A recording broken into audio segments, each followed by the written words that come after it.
Uh, Good evening. So I met Pastor Gary after the youth made carts for the Seafare Ministry, and then he invited me out to Iron Springs, I think, to hear him preach. And I think he has some skills that would be relevant to Brooks. So at Crossroads, we do lots of relational ministry, and I think we've gotten pretty comfortable with that, but his skill set in cross-cultural relationship building is one I think we can all learn from in Brooks. So I was very thankful when he offered to come out and share some of his what he's learned from life.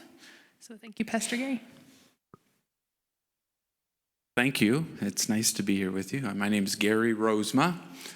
So if we have any Frieslanders, you will recognize that name. And that's where my roots, though I'm originally from the U.S. My parents don't speak Dutch. You know, couple of my grandparents were born in the U.S., so it goes way, way, way back. But Lyndon, if you're familiar with, some of you will know Lyndon, Washington, and that area. But I've lived overseas for many years and lived in Vancouver.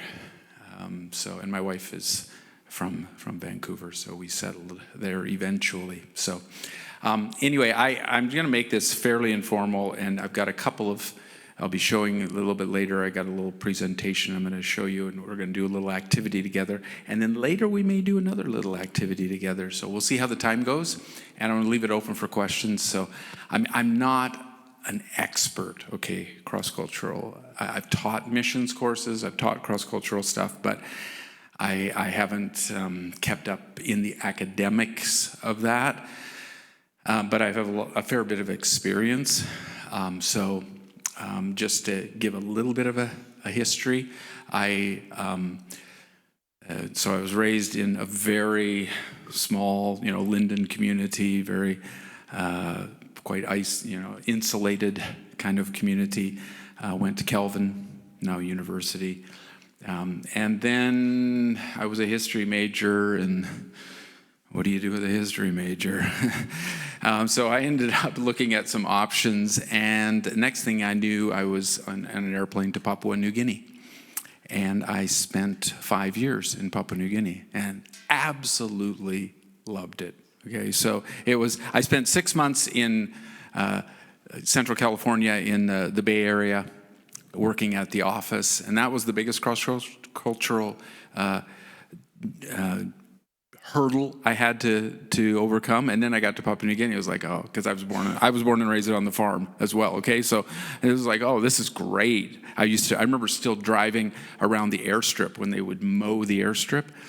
And a day later or 2 days later, the hay smell would come, and I'd go, oh man, the olfactory would kick in, and I'd go, wow, this is just like being home. So it was a wonderful experience. 2 of the years I lived in a sort of a very small town on a river in the hot lowlands, but a small mission base. And then I came back to Vancouver. I studied at Regent College for about 1.5 years, and then I went back out, and I spent 3 years up in a mountain in a village, a small village. A whole village is up and down the valley, and I lived in one area and helped set up a Bible college.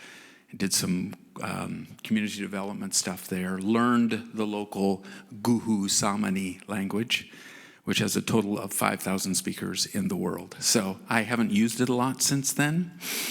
And I have to confess, it was one of those experiences that it was amazing. I don't know if any of you ever read the book Bruchko, about the Bruchko was the missionary who went to South America and just kind of, I did sort of the Bruchko thing, and it was quite a remarkable experience. I lived alone for 3 years out in the jungle.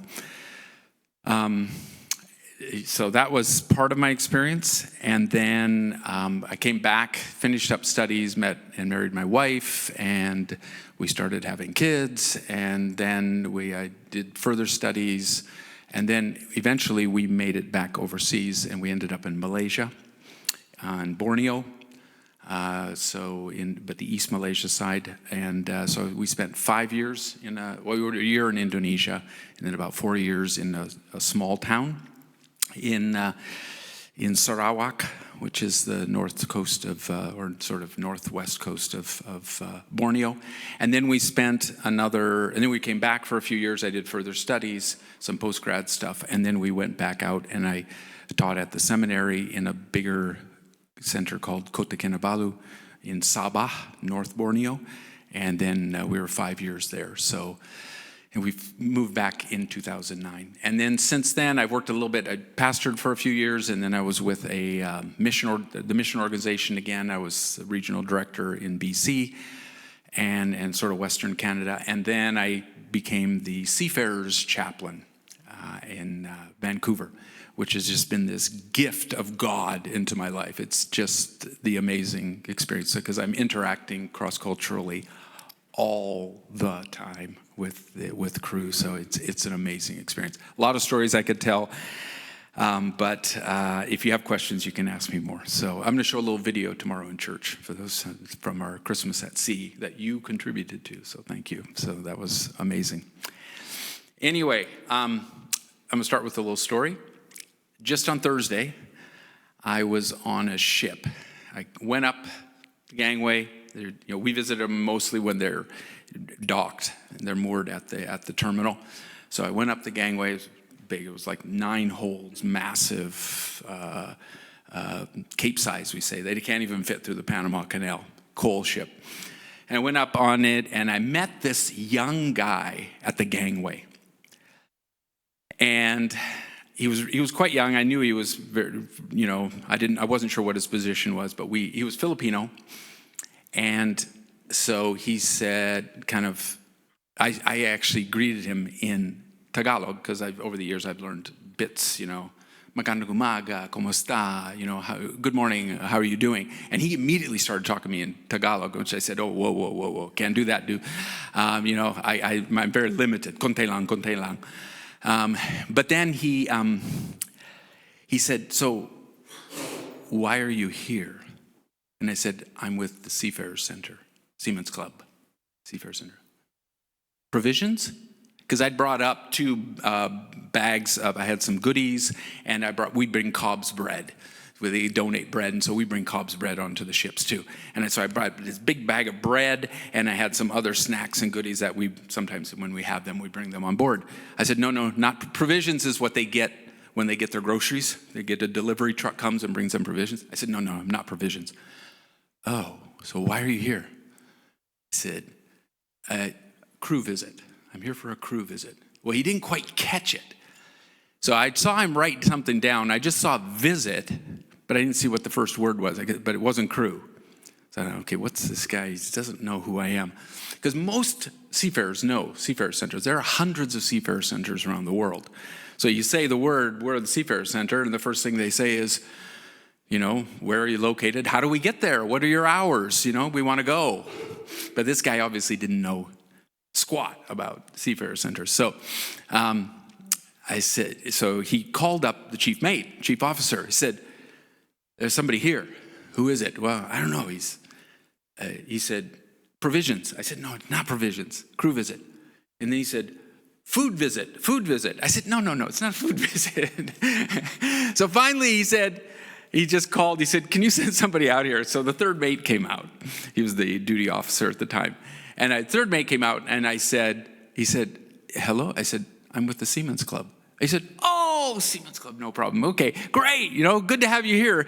And then he looked at the guy, and he said, okay, and he looked at me first. He said, he's a cadet. This is his first ship. He's never been on a ship before. So he doesn't know anything about it. And then he explained to the guy who the Seamen's Club was, the Seafarer Center, and what we do. And the guy, okay. But I realized when I first met the guy, he just did not know how to categorize me. He had no idea sort of who I was. And in his realm of experience, limited experience, he was probably about 20 years old or something like that. No offense, guys, if you're 20 years old. But his limited experience, he had never experienced anything like what a Seamen's Club was, Seafarers Center. And so he just had no way of grasping it. So he tried to describe it in ways that he could understand, but he just didn't have the capability of understanding what it was. And I realized that's sort of what it's like with cross-cultural communications. When you meet someone and you're trying to talk, and well, of course you have language barriers and all of that, but you're just, there's no way to understand the way they act in the categories that I'm used to. And that's what makes that's partly a big part of what makes cross-cultural communication really challenging, because we just don't get it. We don't understand. And so hopefully we can find ways, at least realizing, having the humility to realize that when I don't understand somebody else, it's probably my problem, not theirs. Okay? That's I think a really big part of even just beginning the cross-cultural stuff. The other thing I had recently, I had an experience where I was at it was a retirement gathering party for a guy that we work with a lot, because in the Seamen's Club, we're a Christian organization, but we work very closely with the ITF, International Transport Workers Federation, which is like an umbrella group for a lot of unions. And they work with the ILWU, but they also work with seafarers. So when there are issues on board a ship, and we have, guys aren't getting paid, their working conditions are terrible. This happens. It's not that often. Fortunately, it's less often than it used to be, but it still happens.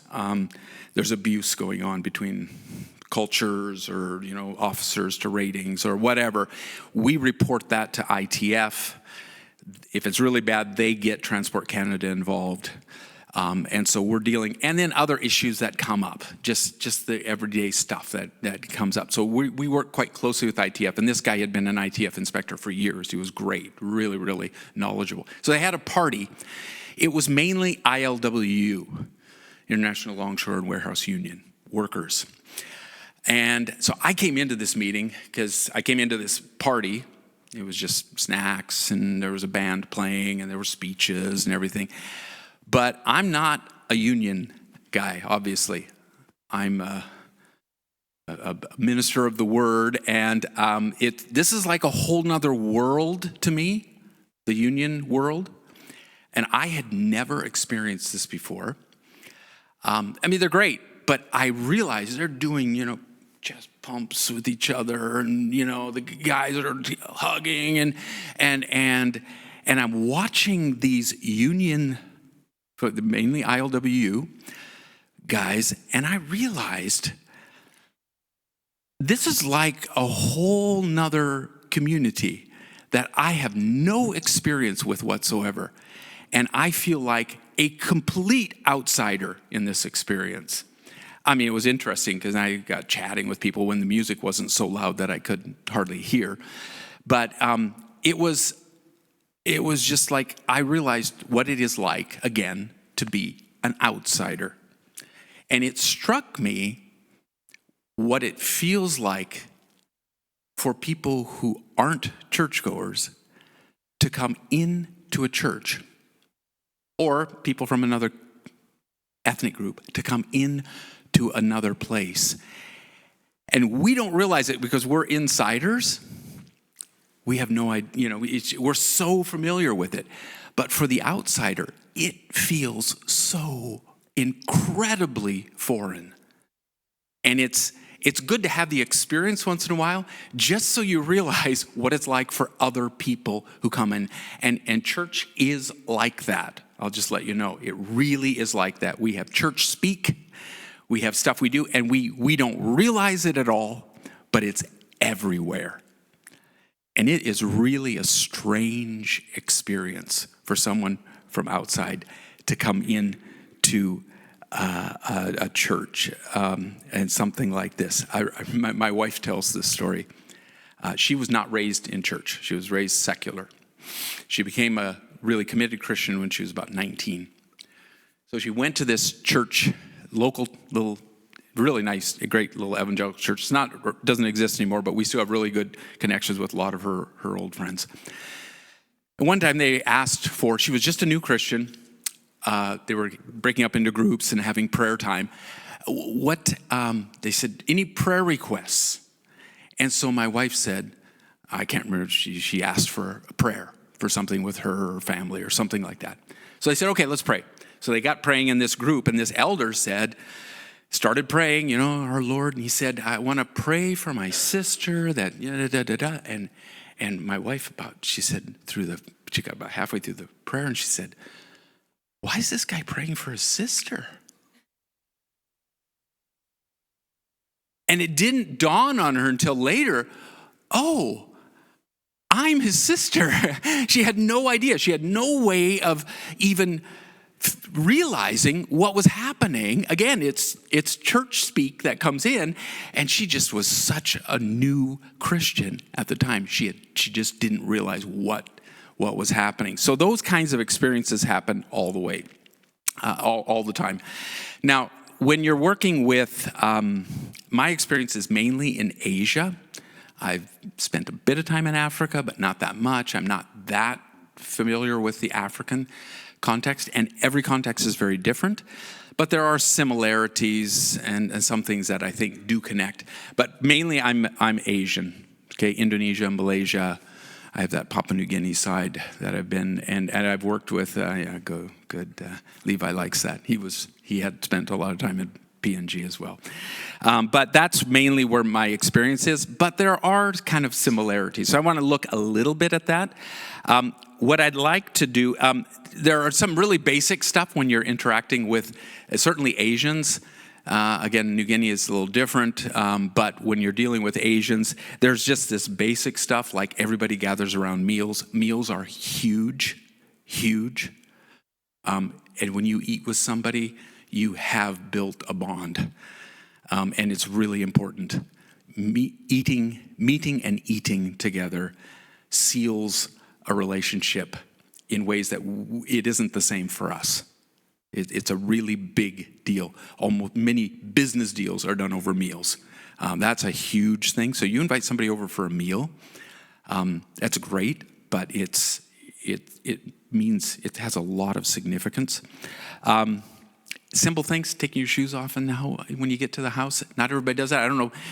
We do it all the time at our place now because we lived in Asia for so long. Not everybody does, but when Asians come over, they typically will take their shoes off. So if you go I even have to be careful when I go on a ship into the galley, because some of the galleys, I always ask, is it okay to wear because I'm wearing safety boots, right? Is it okay to wear my shoes? And in Indonesian ships, I always take them off. Or almost always. So knowing that, even in our house, when we have friends over, we have a basket of just slippers. And we say, hey, would you like us to have some slippers? And that's really common in Asia to have something like that. It's very simple little things like that. Handing something always with your right hand is really key. And if you're not going to, especially with an Indonesian or something like that, you say, I'm sorry, it's my left hand or something. We have a saying in Indonesian that, sorry, it's this. I'm handing this with my left hand because I have no excuse, but you always hand stuff with your right hand. Those are little things. It's not huge. You live here and they're visitors. Don't sweat it. But if you think about it, it makes a big difference to somebody. If you'll notice when I greet, I don't even realize it anymore. When I shake a hand, I always pull my hand back to my chest. That's a Malaysian thing to do. I was doing it once in a church, my home church back in Linden, and somebody came up to one of my boys and said, does your dad have a heart issue?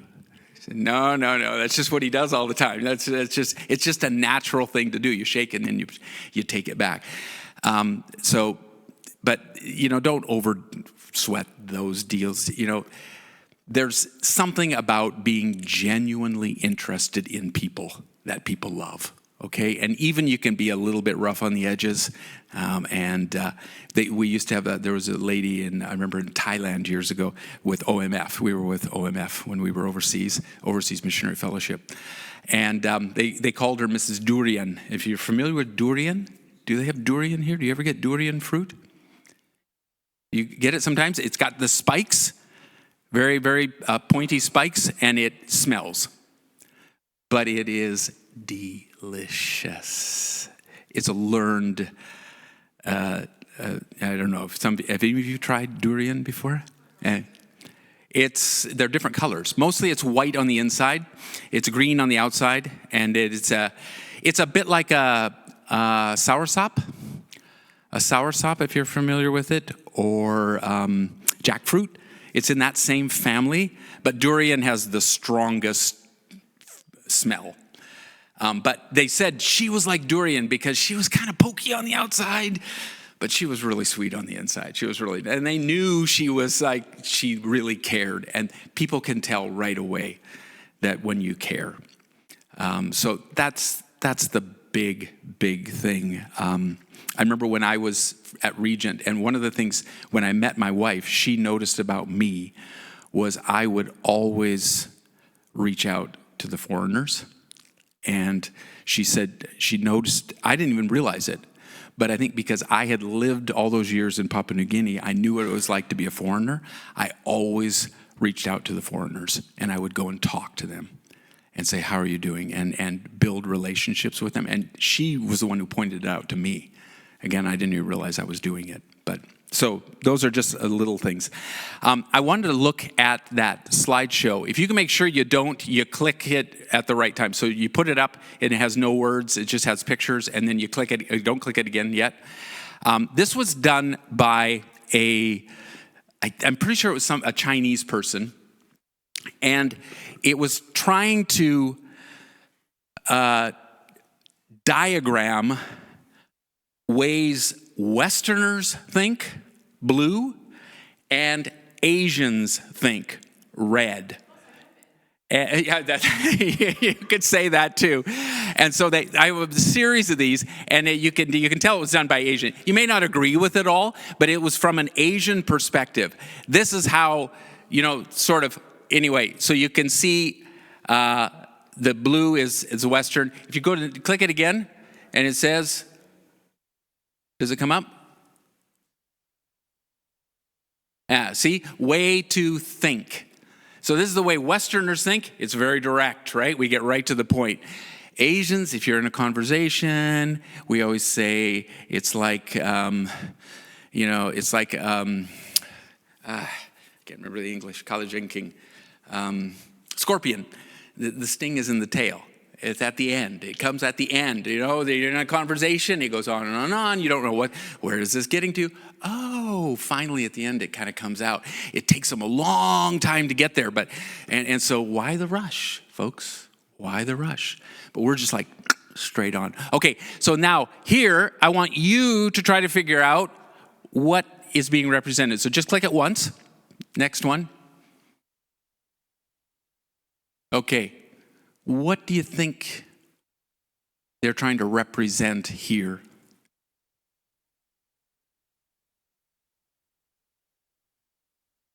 Individualism, population, any other guesses? Pardon? Yeah, okay. What does it say? Go ahead and click it. Yeah, way of life. But it's that sort of individualism versus everything is in the community. Everything is in the community. In fact, they usually say, for us, the individual, you want to stand out. And Asia, you don't want to stand out at all. They say that the one who stands out gets pounded down because you don't want to. You want to be in the group. It's very, very communal oriented. Okay, next slide. Again, just one click. What do you think that represents? That's pretty clear, right? Pardon? Compass. No, it's not a compass. What do you think it is? Yeah. Okay. Click it again.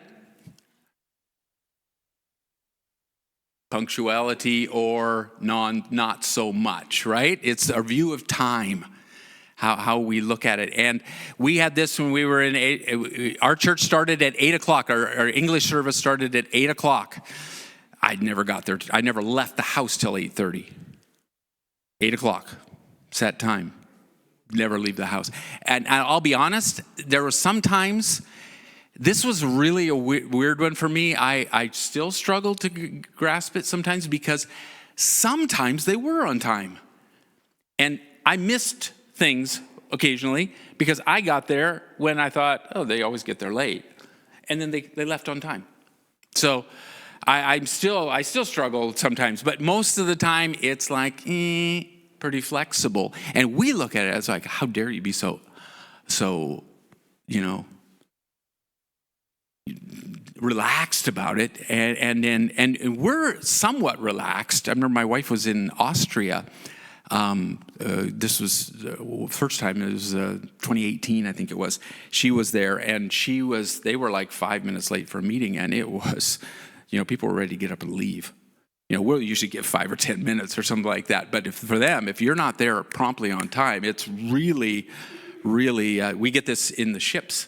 Hapag-Lloyd ships come, they're German, and they like it, boom, on time. And they get really frustrated with union style of work in Canada. So we're kind of relaxed, actually. But compared to rubber time, we call it, Malaysian, it's really, it really varies. So they tell about how, I think it's in Saudi, in the Arab world, and for them, if for a Westerner, if you show up late, you're really kind of impolite, right? You're not really respecting the other person.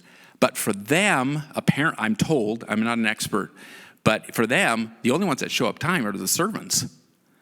If you're like really somebody, you don't show up on time. You show up, half hour, 45 minutes late. And so when a Westerner shows up on time, and then somebody from, say, an Arab background shows up 45 minutes late, well, the Westerner thinks, oh, how dare you? That's so impolite. And the other person is thinking, oh, you must be some kind of a slave or something like that. What class are you from? You can see how that creates all kinds of potential conflict. So anyway, next one.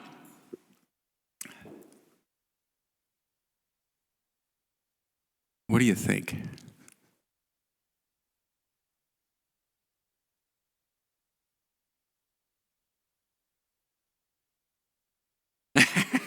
Cross stitch. Yeah, the interconnected. Go ahead, click on it. Yeah, connections. Ours are generally tend to be more limited. Now, this may vary between, again, these are generalities, okay? They're not totally true, and you'll find people, my wife is way more red in this one than I am, and then probably the average Westerner. So it can vary, and you'll find some, so these are generalities, okay? Just say that. And this was done by an Asian. But yeah, how we connect. There is just everything. Everyone, and their backgrounds. And my wife, we were in the small town, and she used to do these Bible studies, and pretty soon we realized everyone is either a relative, a friend, or an enemy, but they all know each other in this cult, the one culture that we were, the Lun Bawang people, the Lundaya people. Everyone was connected in some way or other. And here she realized she was doing this Bible study, and she was bringing them all together. And she found out that that's not as easy as it seems. Okay, but she still did it. Made sure. So anyway, next one. What do you think?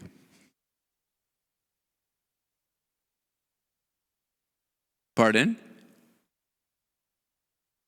Yeah. Okay, next, just go ahead and click on it. What is it? Yeah, so one is, I don't know, that anger probably isn't the right, it's just sadness even. And we notice this with the certain Asian culture, especially the Filipinos. They always smile. They almost always smile, and they're in a good mood. And they can just be torn up inside, and they're smiling. It's quite remarkable. And Asian, in Malaysia, it was very similar. Whereas we tend to be more, if I'm down, I'm down. and you're going to know it. And some of us are more that way than others. Again, my wife's more that way. She's more definitely, she's more blue in this one, and I tend more toward the red. Because, we all do this. How you doing? Oh, I'm fine. We've all done it, right? Because that's why I hesitate to say sincerity, because we can all do it at certain times, okay? And it's partly a politeness thing that they do. Yeah.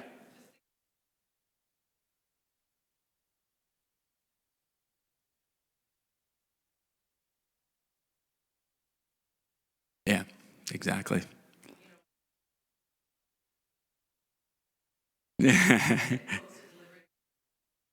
Yeah. Yeah. Okay. Yeah. It's so interesting the way we do it. Yeah.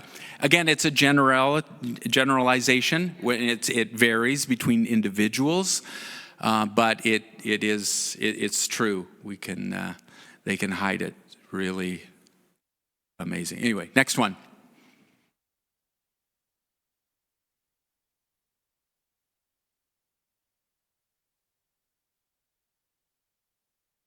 Exactly. Go ahead, click on it. Queuing. I remember the first time I flew overseas, I was on China Airlines, which is a Taiwanese airlines.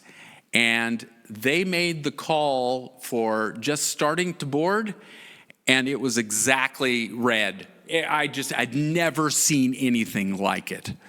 And I thought, this is mayhem. How do you do anything? There was no sense of queuing. I remember I was flying into Israel once, and my wife was already there, and she'd been there for a week or so or something, and I was meeting her. And so I landed. We were in Ben Gurion Airport, Tel Aviv, and so I had my phone. So I got a hold of her, and I said, I texted her. I said, I'm here. I'm in the line. I'm about a quarter of the way back in the line. There's 3/4 of the people are behind me. Well, about a half hour later, she wrote me again and said, where are you? I said, well, I was near the front of the line, but now I'm at the back of the line. I don't know how I got here. She said, you got to push hard. So every culture is totally different, but there's no lineup. Okay, and get ready for it if you ever go to some of these places, Asia, and it's very different when you get there. It's just different. Okay, it's not bad. It's just different. Okay, next slide.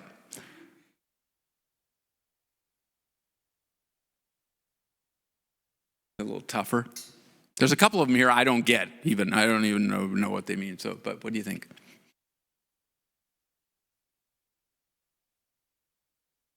Expressing yourself. Okay, go ahead, click on it.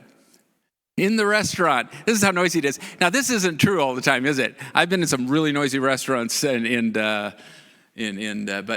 when you go to Asia, oh my goodness, it can be just so loud. I was in China once. I remember in Sichuan province, down by Chengdu, near Tibet, and it was like this. It was so incredibly loud, but everybody's just having this good time. But I don't know if I agree with this until maybe they were at a quiet restaurant when they went, but maybe it's quieter than the typical Asian restaurant. But again, I didn't make the slides. Next slide.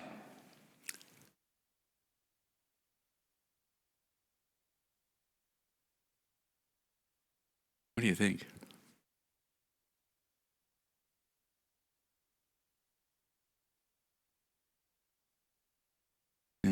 Okay, go through no matter what. What does it say? Go ahead, click on it.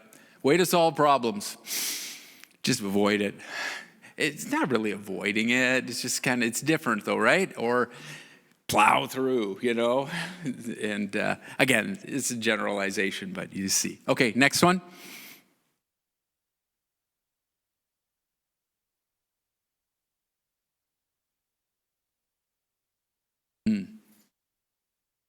Yeah, the older generation. What does it say? Click on it. Yeah, seniors' daily life. There, you realize how many Asian grandparents raise the kids. are very involved in their grandkids' lives, and often they live with the family. I remember our our neighbors in Richmond when we lived there, south side of Vancouver. Very good friends. They're still very good friends, Bengalis from Kolkata. But he just several times, I can't believe, you just put people into homes. We would never do that to our parents. I think, as he's lived longer in Canada, he's changing a bit, but he just couldn't. He was just aghast at the idea of putting parents in a home somewhere. So that was really difficult for them to understand. Okay, next one. We talked about this earlier, right?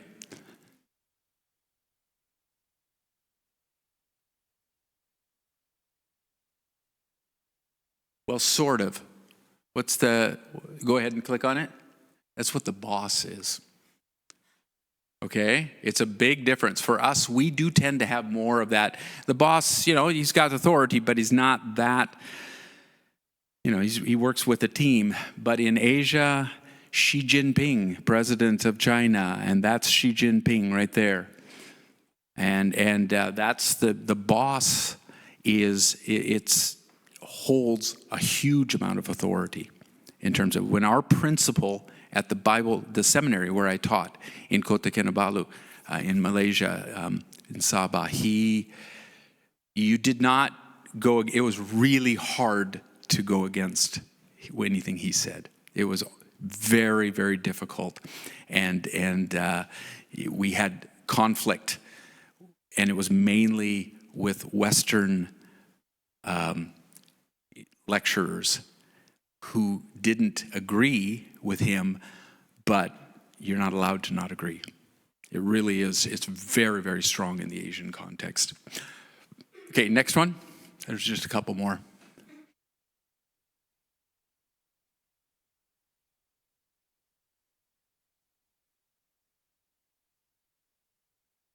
Yeah, go ahead, click on it.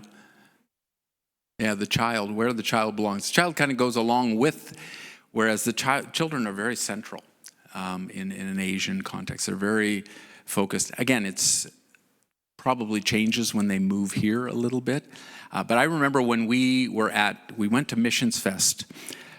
We had just come back from Asia. We were back for a home assignment for a year. We went to Missions Fest, and we took our kids. Jenny, I was there longer, but my wife Jenny, she took our kids and brought them in, and they got balloons. Great, right? And so on the way home, she was taking them by bus back to our place, and one of their balloons popped.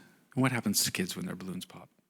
Oh my goodness, he was just distraught and started crying. And she felt bad. And then there was a couple sitting in front of the next row up, and they just turned around, gave a dirty look, and walked and moved to another seat. And she was just in shock. She said, in Malaysia, they would be offering candies to the kid. They would be doing everything they could to help you soothe that child. Whereas here it was like, shut your kid up, would you? Yeah. I flew here on Friday morning, and there was a baby who was not a very happy baby, and you could see different reactions to the way, and we try to understand, but for them, it's like do everything possible, everything to make that kid feel better. So anyway, next one. We'll just do a couple more. I didn't get this one, so. Guesses? I found this one a tough one.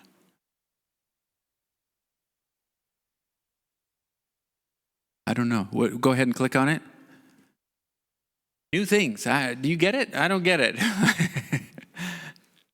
How you view new things?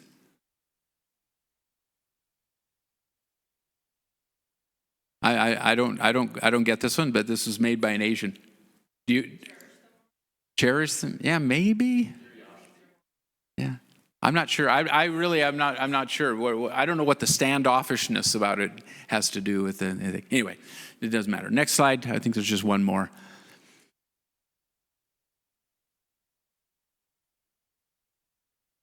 Go ahead. Yeah, image of each other. Very good. how we tend to look at the others. So anyway, that's just a couple of them. I think that's the last one. There's just one more, but you'd save that one for later.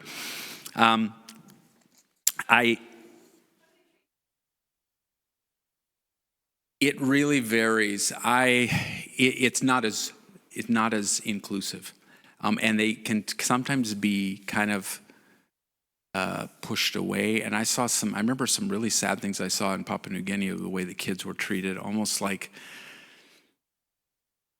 barely human.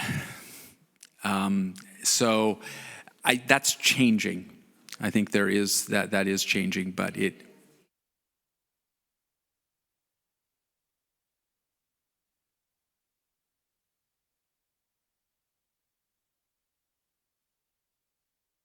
Okay. And where is this? Okay. I remember when we were in Malaysia, and very good friends of ours, they were Chinese Malaysian, very close Christian friends, and Evelyn and my wife were, still very close friends. And we had our third child, and then she was pregnant, and hers was Downs. And I still remember when she called and said, she's Downs. And I said, oh, Evelyn. And I just handed her the phone to my wife. And that was really, really, really difficult for them. Now, they've handled it quite well, but that was a very, very difficult thing. And it can happen in any kind of situation. It's, and it's worked out well. She's a dear, and she's our goddaughter, and we're, I think they've handled it very well, but it was challenging. But it's changing, and I think the Christian community has a good way of they can really speak into that situation in God honoring ways, and things are changing. I hope more. I always remember, so culture, this is a quote from Paul Hebert, a famous missiologist. The culture is the more or less integrated systems of beliefs, feelings, and values, and their associated symbols, patterns of behavior, and products shared by a group of people. It's just the way we do things. I don't know if you remember when when the Chronicles of Narnia, you guys know the Chronicles of Narnia, right? The Lion, the Witch, and the Wardrobe. And remember that scene? Did you see the movie when it came out? That movie that came out, I don't remember, 20 years ago or something like that. And where Fawn Tumnus comes up to Lucy. Remember the scene? And she says, it's in Narnia, right? This fantasy land. And she goes, hi. And he goes, he stands there and says, you put your hand out. And he says, what do I do with it? And she said, you shake it. And he says, why? And she said, I don't know, we just do. And he goes, shakes the hand, because you realize we don't even think about it, right? We just know what to do, and it's become a fairly international thing. But for people, that's kind of weird. You think about it, we grab somebody's hand and do it this way. There's apparently a tribe in South America where they spit on each other's chests, and that's the formal way of greeting each other. The Siriano people, and it's so there are all different ways of greeting people. I'll be honest, this is a bit risque, I guess, but I had a village mother when I was in Papua New Guinea. Ginana was her name. She was a sweetie. She looked after me. I could do no wrong, and she was great and gave me food and everything. But she had this really nasty habit with other women. She would pinch them. And she would pinch hard, and that was her greeting. And that was what the older ladies did to the younger ladies. They would pinch them. And I would have teams coming out from YWAM, mixed guys and gals, and I'd have to say, I have to warn you before you come, because some of the ladies have this really nasty habit, and they pinch kind of hard. So inevitably, the gals would come off the plane. We'd fly them in these little planes, and they'd have backpacks, and they'd have their backpacks in front, and they'd come walking off the plane. But eventually, they'd get them, okay? It was just, you couldn't stop it. It was just this way of showing your affection figure. But that's the way they did it. And so there's all kinds of ways of showing affection. Some are more appropriate than others, maybe. But anyway, so those lots of stories. I could tell you stories a long time, okay? There's when you learn all this kind of stuff. But we do it with our behaviors, with our terms, the way we even categorize the world and look at it.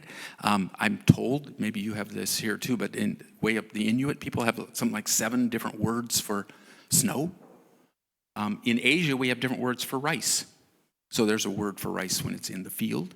There's a word for rice when you harvest it, but before you cook it. And then there's a different term for cooked rice, where we just have rice, right? Because it's common. It's not a big of a deal. So the way we deal with things, we categorize it differently. I remember when we had my wife is a GP. She's a medical doctor. And when we, she's retired now, but when we lived in Malaysia, she didn't work. She could have, but she would have had to work full time. So to get a visa, and she wasn't interested. So she was a medical advisor for our mission. But we got to know some of the other doctors in the small town. There were a couple of others, and one of them, we were having dinner with him one night with his family, and he was kind of, he was a nice guy. He just recently passed away, but he said, here when we go to medical school, you have to learn snake bite. You have to learn to categorize the different snake bites.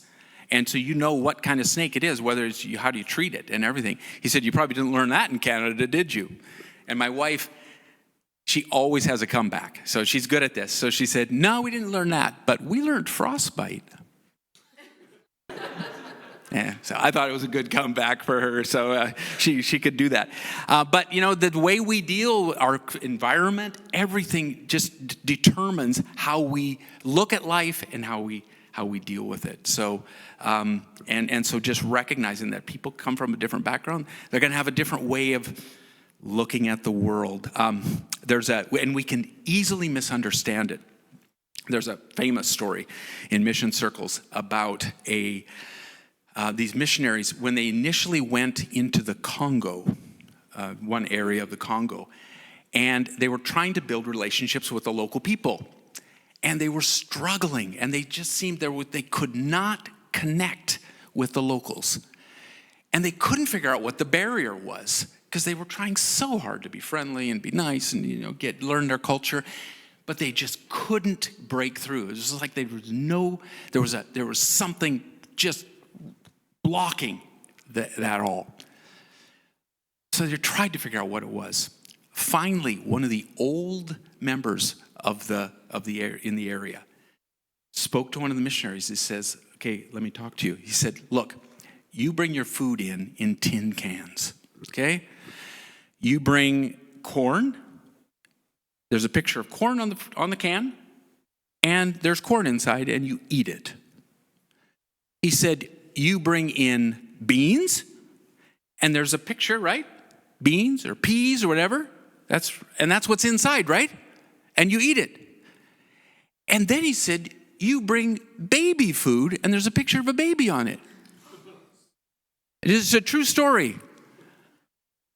And they assumed there's a baby. What are you feeding your kids anyway? Yeah, but it makes sense, right? You think about it, it makes total sense to them why they would make that assumption. So that took some getting over and realizing, okay, and they had to explain this is different. But little things like that can cause huge confusion and have ramifications that you can never. I had one guy once, when we were living in Indonesia just for a year. But I went for a chat, and he's Javanese. The Javanese are known as, they're the high culture, incredibly rich culture. But they are also, and they bond with you, but if you break the bond somehow, you do something to offend, it's done. And you've done something, and it's almost impossible to build it. So I was getting to know this one guy, and I was using it as, I was there just to study language for a year.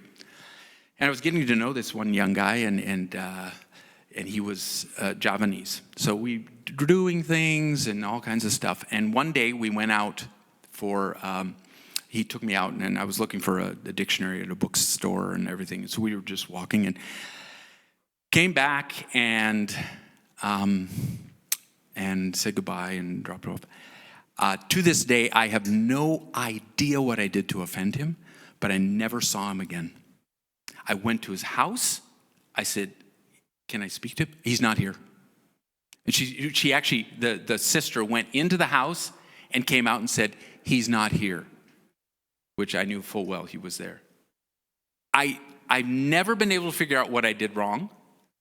Obviously, maybe I said something, because my language wasn't very good at that time or whatever. But, you create an offense, and can be really challenging to mend that. I left, so I wasn't able to, but I still, like I said, I still have no idea what I did wrong. We can accuse people, though, of, we too can jump to conclusions. Like they don't follow time, they're wasting time. But they just look at it so differently than we do. People are lying when they don't give us the answer, the true answer, but they give us the answer that they think we want to hear. And this is so common. This is why you have to be really careful of leading questions. "Oh, that must have been nice, wasn't it?" Well, of course they're going to say yes.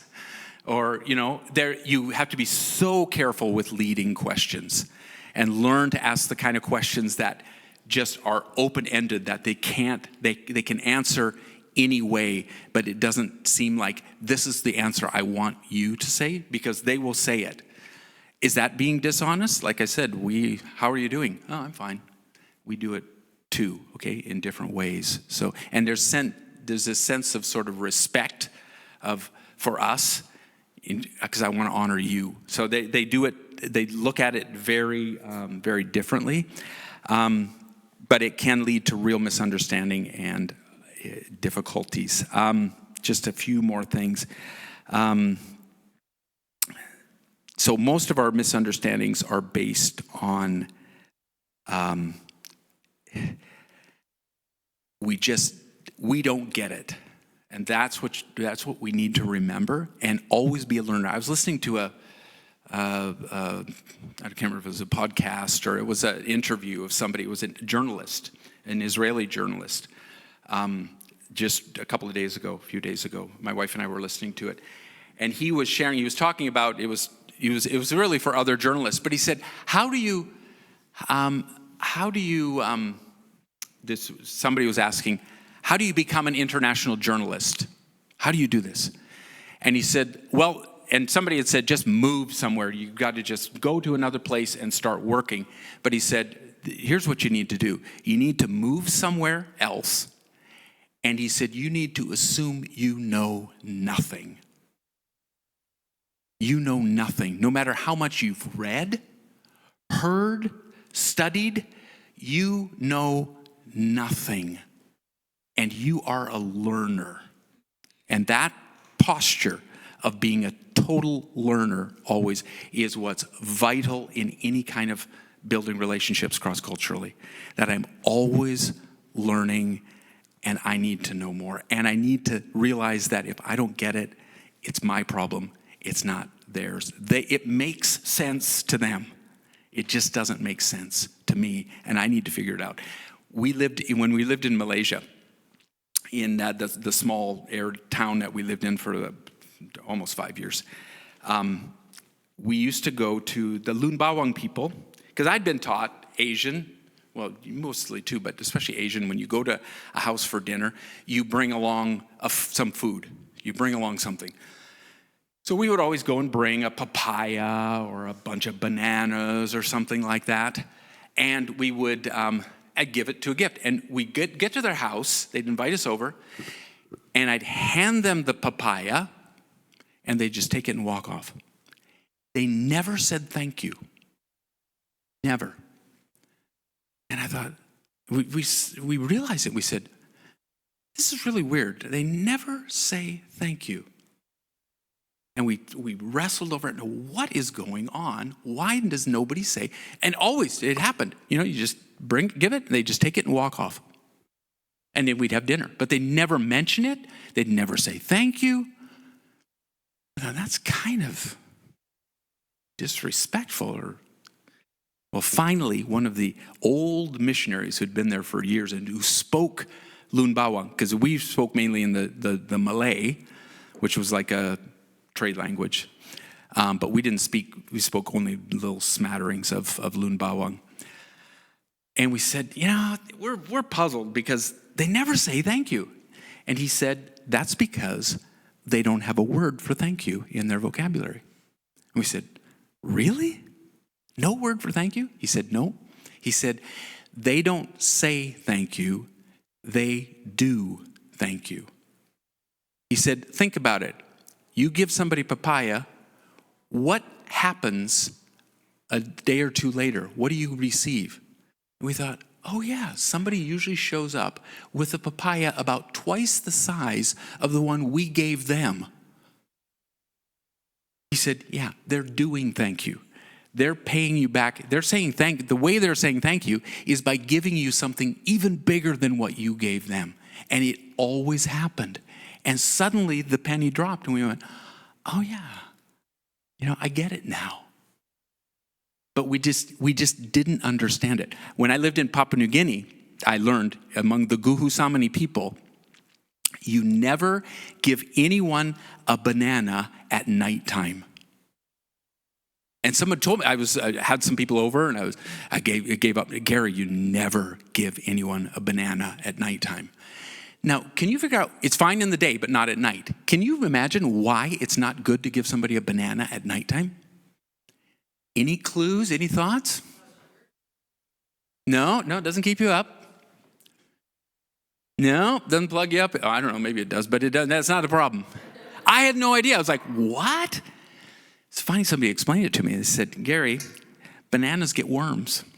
They tend to get worms, especially when you're in a village.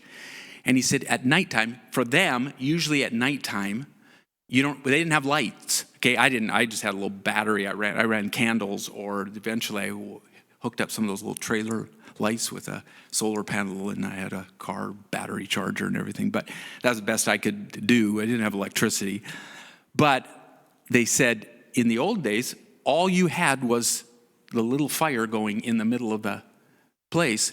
You couldn't see. So when you open the banana, you can't see if there's worms in that banana or not at nighttime.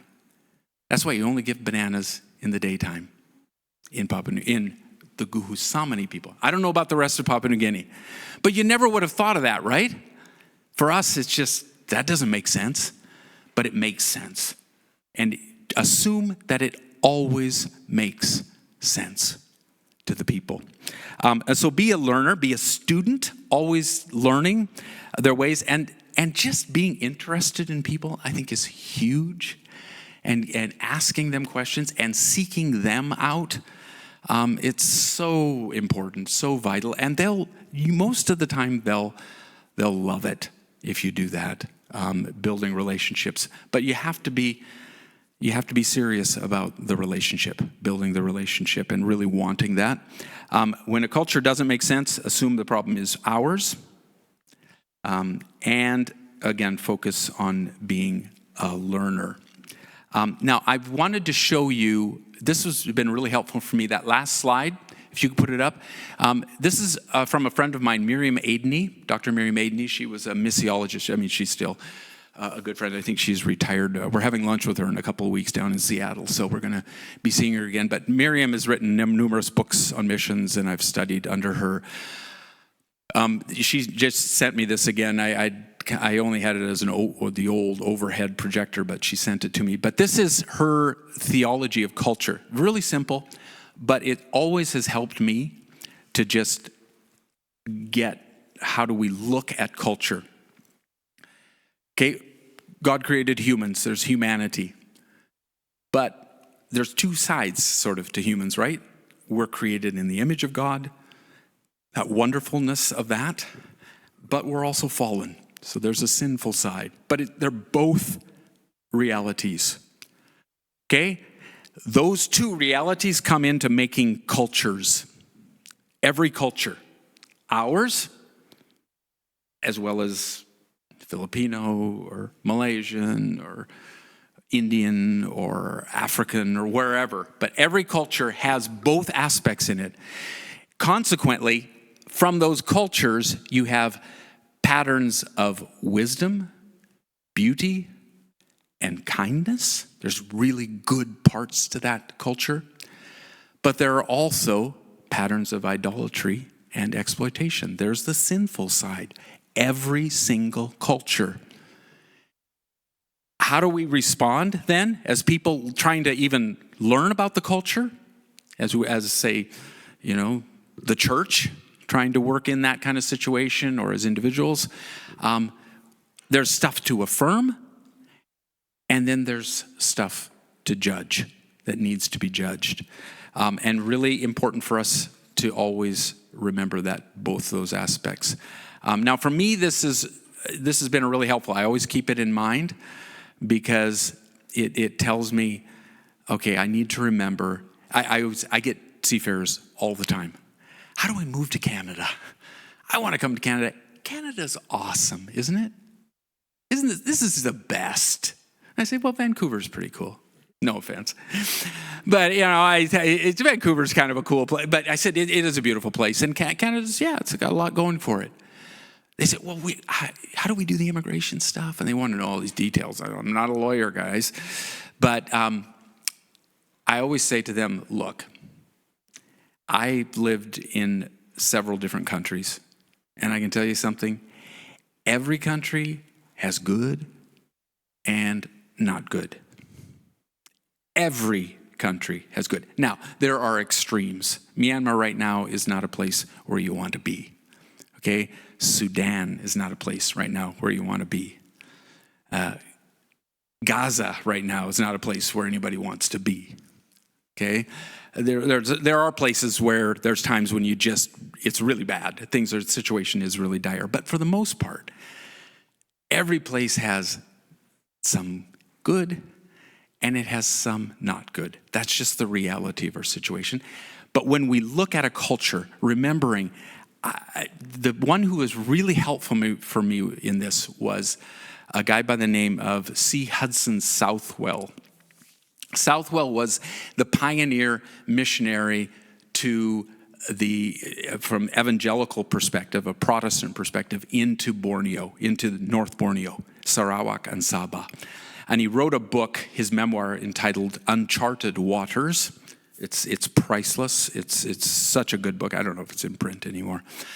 But one of the things that he wrote, I did end up doing my master's thesis on this and studying the church and how it developed and everything. But one of the things that he always did was he would look, and it was just, no matter where he went, and he was just peripatetic. He just was always on the move, going here and there and everywhere. But every place he would go in and he would describe the culture, and he would always look at the good stuff. He would say, this place is amazing for this. Their art, their carvings were amazing, or these people were amazing, their cooking was great, or the music in this place was, and he always found the really good stuff and celebrated it. Not like just always looking at the bad first, and you're sinners and you're going to hell and you need to repent. But the first thing he did was look for the good. And I thought, now that's a really helpful thing to do. I want to learn about the good stuff that's in those cultures before I start to pick them apart. And then the other thing, I know that Miriam talks about is how do we, when we look at the culture, sorry, I'm trying to find where am I again here? Anyway, she says the main thing that you do is you,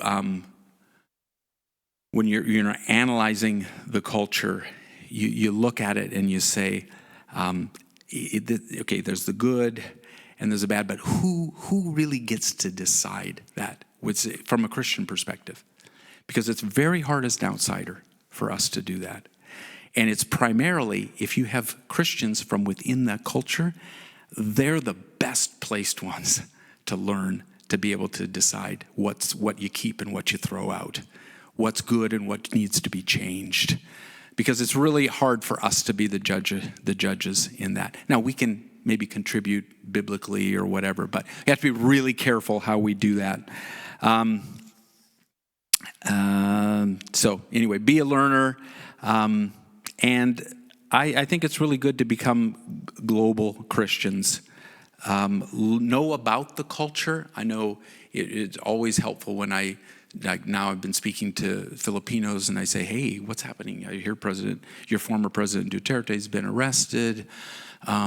How's that going? And you probably don't even aware of it, but the Philippines it's on a bit of it's a tense situation right now because the former president has been arrested by the ICC, International Criminal Court, and a lot of people are furious. And the vice president, his daughter, is at odds with the president, Bongbong, who is Ferdinand Marcos's son. Some of you don't even know who I'm talking about, but that's Marcos is he was the old regime in the Philippines, and the MNLF from the Muslim army from Mindanao has told Sara Duterte, because Duterte's from Davao in Mindanao, she said, you say the word and we will start the war. And so they're on the cusp of a potential of a civil war. Now, I don't know, it's not there yet, but there's a lot happening. Well, when you know that kind of stuff and can talk to them, it makes a world of difference. That you're aware of the world events, and I often go on, how are things going in Indonesia right now, or how are things going in Myanmar, and I'm aware of that situation. I've been to Myanmar before things went really bad, but it's to have that awareness means huge amount to them, because we can be quite unaware of the rest of the world a lot of the time. So that keep being aware of global facts and what's happening is important. Now, I've said a lot, so I'm going to stop there. I think, for a missionary, they used to say, Paul Hebert says that sometimes, I think it was Hebert, he says, global Christians sometimes seem to be happiest when they're in an airport somewhere. True? Sometimes?